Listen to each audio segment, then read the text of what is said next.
Belly fat घटाना है तो आप अभी इसी वक्त एक इंच टेप लेकर आइए और अपने नाभि के लेवल पे यानी कि अपने नेवल के लेवल पे इस तरह मेजरमेंट लेना है। याद रखिए आप आपके बेली फैट रिड्यूस करने के लिए कर रहे हैं और ना ही अपने कोई फोटोशूट या पोर्टफोलियो के लिए, इसीलिए पेट को अंदर नहीं लेना है, जैसे है नॉर्मल रिलैक्स पोजीशन में ही ये मेजरमेंट लेना है। अगर ये मेजर आपका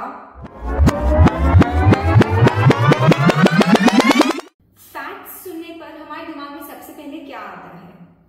फैट से हम मोटे होते हैं, फैट्स खाने से बीमारियां होती हैं और फैट्स बॉडी के लिए अच्छे नहीं है वगैरह।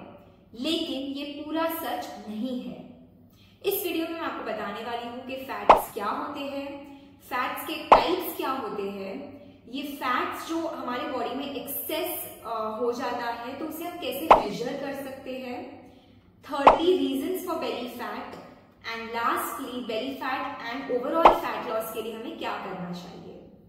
मैं हूं doctor Dhwani Jain and welcome back to my channel health and wealth.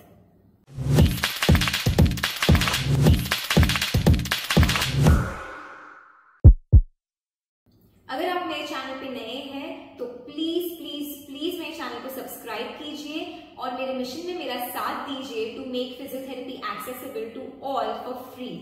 और वो बेल आइकन भी जरूर दबाइए ताकि मैं फ्यूचर में जो भी वीडियोस लेकर आऊं आपको वो देखने का मौका मिले।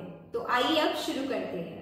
जिस तरह हम हमारे बॉडी में कार्ब्स इनटेक करते हैं, प्रोटीन खाते हैं, विटामिन्स खाते हैं, मिनरल्स खाते हैं, उसी तरह फैट्स भी एक प्रकार का न्यूट्रिएंट है जो हमारी बॉडी के लिए जरूरी है। लेकिन हम कौन सा फैट और कितना फैट्स इनटेक कर रहे हैं वो मैटर करता है। ब्रॉडली फैट्स को 3 पार्ट्स में डिवाइड किया गया है, unsaturated, saturated and trans fat. Common language में इसे हम बैड फैट, गुड फैट ऐसे बुलाते हैं। अब बैड फैट यानी कि सैचुरेटेड फैट क्या होता है? इसका मेल्टिंग पॉइंट बहुत ही ज्यादा हाई होता है और ये हमारा जो बैड कोलेस्ट्रॉल है उसे बढ़ाता है। इसीलिए कहते हैं कि ये जितना आप डाइट में कम इनटेक करेंगे उतना आपके लिए बेहतर होगा। सैचुरेटेड फैट के एग्जांपल्स हैं रेड मीट, बटर, चीज एटसेट्रा। अब अनसैचुरेटेड फैट गुड फैट होता है जो हमारा गुड कोलेस्ट्रॉल बढ़ाता है और साथ ही हमारा बैड कोलेस्ट्रॉल रिड्यूस करता है यानी कि कम करता है और इसीलिए ये फैट्स हमारे बॉडी में इंटेक करना बहुत ही ज्यादा जरूरी है। अनसैचुरेटेड फैट्स के एग्जांपल्स हैं walnuts, avocados, peanuts, peanut butter etcetera. अब लास्ट कैटेगरी है ट्रांस फैट की। ट्रांस फैट सबसे खतरनाक फैट्स होते हैं और वो हमें बिल्कुल जीरो मात्रा में लेने चाहिए। जो फैट्स है वो हमारे बॉडी के अंदर बैड कोलेस्ट्रॉल को बहुत ही ज्यादा बढ़ा देता है और गुड कोलेस्ट्रॉल को कम कर देता है, इसलिए हमारे हार्ट पे हमेशा एक रिस्क रहता है। सो आई वुड रिक्वेस्ट कि ट्रांस फैट आपको नहीं कंज्यूम करना है, हो सके उतना। ये यूजुअली फ्राइड चीजों में पाया जाता है जो 2 बार 3 बार फ्राई करते हैं, जो हम बाहर के वड़ा पाव, समोसा खाते हैं, वेफर्स खाते हैं, वो एक ही तेल को पूरे सुबह से रात उसमें ही तलते हैं, इसीलिए वो ट्रांस फैट कन्वर्ट हो जाता है और वो हमें नहीं लेना चाहिए, वो बॉडी के लिए बहुत ही ज्यादा हार्मफुल है। तो आई होप आपको saturated, unsaturated and trans fat के बीच का डिफरेंस समझ गया होगा और आपको कौन से फैट्स लेने चाहिए वो भी आपको समझ गया होगा। आज की वीडियो स्पॉन्सर्ड है बाय डिसानो पीनट बटर। क्योंकि हम अनसैचुरेटेड फैट्स की बात कर रहे हैं तो पीनट बटर एक बहुत ही अच्छा और हेल्दी ऑप्शन है to increase the good cholesterol levels and reduce the bad cholesterol level. मैं यूजुअली मार्केट वाले पीनट बटर नहीं रेकमेंड करती हूँ क्योंकि उसमें एडेड शुगर्स होते हैं या एडेड ऑयल्स होते हैं, लेकिन ये डिसानो पीनट बटर मैं पर्सनली यूज करती हूँ क्योंकि ये अनस्वीटेंड है, यानी कि इसमें कोई भी एडेड शुगर्स या एडेड सॉल्ट नहीं है, एडेड हाइड्रोजनेटेड ऑयल्स भी नहीं है। सेकेंडली ये हाई क्वालिटी रोस्टेड पीनट से बना है। अगर आप इसकी इंग्रेडिएंट्स पे देखेंगे तो यहाँ पर लिखा है 100% पीनट्स, यानी कि और कुछ भी ऐड नहीं किया हुआ है। एक सर्विंग में 30% प्रोटीन आपको मिल सकता है। ये आप तरह तरह के मील्स में यूज कर सकते हैं, जैसे कि ब्रेड पे आप नॉर्मल बटर स्विच करके पीनट बटर यूज कर सकते हैं, जो काफी हेल्दी ऑप्शन है in comparison to normal butter. Secondly आप इसकी स्मूदी बना सकते हैं, इसको आप सैलड्स के ऊपर भी डाल के खा सकते हैं।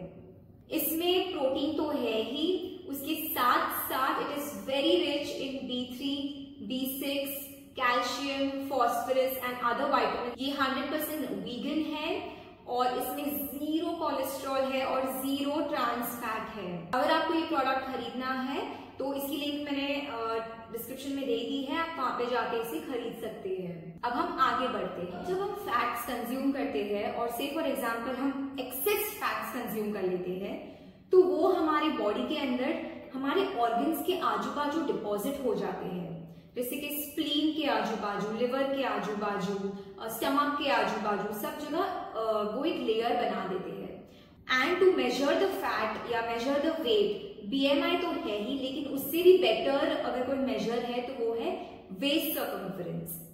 और इसीलिए आपको सबसे पहले एक इंच टेप लेनी है और अपने नाभि के लेवल पे, यानी कि जो नेवल होता है उस लेवल पे आपको स्टेप से मेजर करना है। अगर ये मेजर 80 सेंटीमीटर से ज्यादा है इन फीमेल्स एंड 90 सेंटीमीटर से ज्यादा है इन मेल्स, तो डेफिनेटली आपको अब्डोमिनल ओबेसिटी के चांसेस है या अब्डोमिनल ओबेसिटी है। अब अब्डोमिनल ओबेसिटी काफी हार्मफुल हो सकता है, क्योंकि उससे डायबिटीज की रिस्क बढ़ती है, हार्ट डिजीज की रिस्क बढ़ती है, हार्ट अटैक की रिस्क बढ़ती है, रोग की रिस्क बढ़ती है। इसीलिए प्लीज अभी की अभी आप मेजर कीजिए और चेक कीजिए कि आपको अब्डोमिनल ओबेसिटी है या नहीं। अब ये बेली फैट के रीजंस क्या है, हम ऐसा क्या करते हैं जिससे हमारा बेली फैट इंक्रीज होता है। सबसे पहला रीजन है हमारी बॉडी को जितनी कैलोरीज रिक्वायर्ड है हम उससे ज्यादा खा रहे हैं। सिंपल, अगर आपके बॉडी में अगर 1000 कैलोरीज की ही जरूरत है और अगर आप 2000 कैलोरीज ले रहे हैं तो डेफिनेटली वो एक्सेस फैट्स आपके बॉडी में जमा हो जाएगा और आपको बेली फैट आ जाएगा। अब सेकंड, आप खाने के साथ साथ कौन से टाइम पे खा रहे हैं बहुत ज्यादा मैटर करता है। अब क्यों? से फॉर एग्जाम्पल आप रात को 12-1 बजे मूवी देख रहे हैं और आप साथ में ही कुछ नाश्ता बना के, मैगी बना के खा लिया या कुछ भी ऐसे एक्सेस आप खा रहे हैं रात को, तो जिस तरह हमारा एक स्लीप स्केड्यूल होता है कि हम सुबह उठ के ऑफिस जाना है, रात को आके खाना खा के सो जाना है, अगर हम वो मेंटेन नहीं करते हैं तो हमारे हॉर्मोन्स का भी इसी तरह एक स्केड्यूल होता है कि पूरे दिन में वो काम करते हैं और फिर रात को उनकी रेस्ट टाइम होती है, या तो पूरे दिन में वो रेस्ट करते हैं और रात को उनकी एक्टिविटी टाइम होती है। तो अगर हम हमारा खाने का टाइम ऑल्टर कर लेते हैं तो उन हार्मोनल फंक्शन ऑल्टर हो जाता है और इसीलिए बेली फैट या फैट जमा होने का कारण हो सकता है, क्योंकि हमारे हार्मोन्स ऑप्टिमल लेवल पे फंक्शन नहीं कर रहे हैं। इसीलिए आई वुड सजेस्ट कि best eating window should be 8 to 12 hours only. आप 12 आवर्स रखिए, फिर धीरे धीरे 11 लाइए, 10 लाइए, 8 लाइए। अब ईटिंग विंडो या ईटिंग पीरियड मतलब आप सुबह उठ के सपोज आप चाय पी रहे हैं, वो टाइम से लेकर आप शाम को लास्ट खाना कब खा रहे हैं या लास्ट मिल्क कब पी रहे हैं, वो पूरा आपका ईटिंग टाइम है। तो वो आपको 8 से 12 घंटे से ज्यादा नहीं रखना है। Third reason for belly fat है आप खा रहे हैं, कोई भी टाइम पे खा तो रहे हैं, लेकिन आप ज्यादा से ज्यादा सिर्फ अनहेल्दी खा रहे हैं। से फॉर एग्जाम्पल जंक खा रहे हैं, कोल्ड ड्रिंक्स पी रहे हैं, फ्राइड खा रहे हैं, एटसेट्रा। तो अगर ये खाएंगे तो नेचुरल है आपका जो एक्सेस फैट्स है इसमें सिर्फ अनसैचुरेटेड और ट्रांस फैट्स होता है, तो वो आपके बॉडी में जमा हो रहा है और फिर आपको अब्डोमिनल ओबेसिटी हो रही है। अब बेली फैट बढ़ गया है, ठीक है, हमें ये नॉलेज नहीं थी, अब आपको एटलीस्ट नॉलेज आ गई है। अब इसे कैसे आप घटा सकते हैं, आप फैट लॉस कैसे कर सकते हैं। सो फ्रैंकली स्पीकिंग आप स्पेसिफिक फैट लॉस नहीं कर सकते हैं कि मुझे आर्म फैट घटाना है या मुझे बेली फैट घटाना है, ऐसे तो आप नहीं कर सकते हो। आप वो एरिया की टारगेटेड एक्सरसाइज जरूर कर सकते हो, लेकिन आप वहां से सिर्फ फैट नहीं कम कर सकते, उसके लिए आपको ओवरऑल बॉडी पे काम करना पड़ता है। तो अब हम देखते हैं कि कौन सी चीजें हमें करनी चाहिए जिससे हमारा फैट लॉस हो सकता है। सबसे फर्स्ट है कैलोरी डेफिसिट डाइट। यानी कि मैं आपको ऐसा नहीं बोलूंगी कि आप एक डाइट बना दीजिए और वही खाना है, आपको सूप ही पीना है, यही करना है, वही करना है। बट टू स्टार्ट विद आप सिर्फ इतना कीजिए कि आपकी बॉडी को जितनी कैलोरीज रिक्वायर्ड है उससे 200 से 300 कैलोरीज आपको कम इनटेक करनी है। इसे बोलते हैं कैलोरी डेफिसिट। सेकेंड है स्टे हाइड्रेटेड। जब भी आपको से फॉर एग्जाम्पल सोते वक्त आप कुछ देख रहे हैं, फर्स्ट ऑफ ऑल तो नहीं देखना चाहिए मूवी वगैरह सोने के जस्ट पहले। अगर आप ये कर रहे हैं और आपको भूख लगी है वगैरह, आई वुड सजेस्ट आप कुछ मत खाइए, आप पानी पीजिए, हमारी थर्स्ट और हमारा हंगर मिटा देगी। So stay hydrated, keep drinking water. Third मैंने आपको ऑलरेडी बताया है पहले कि टाइम, आप कैलोरी डेफिसिट खाओगे लेकिन उसके साथ आप कौन से टाइम पे खाओगे बहुत ज्यादा जरूरी है। ये मेरा पर्सनल एक्सपीरियंस है और ये बहुत सारे डॉक्टर्स कहते हैं, साइंस कहता है कि अगर आप मॉर्निंग सनराइज और इवनिंग सनसेट का टाइम फॉलो करेंगे खाने के लिए, that will be very good for you. क्योंकि हम बहुत सारे लोग 11 बजे तक सो जाते हैं, तो सोने के 3 घंटे पहले हमारा खाना बंद होना चाहिए और फिर सुबह सनराइज के वक्त हम खाना शुरू कर सकते हैं। तो क्या होगा, आपका ईटिंग विंडो होगा 8 to 10 आवर्स और फिर आपका स्लीपिंग विंडो यानी जो फास्टिंग होगा वो हो जाएगा 12 to 14 आवर्स। इसका मतलब आप ऑलमोस्ट इंटरमिटेंट फास्टिंग के टाइप्स आपका स्केड्यूल बना देंगे। नेक्स्ट है स्लीप। अब आप सोच रहे होंगे स्लीप कैसे मुझे फैट लॉस या वेट लॉस में मदद करेगा।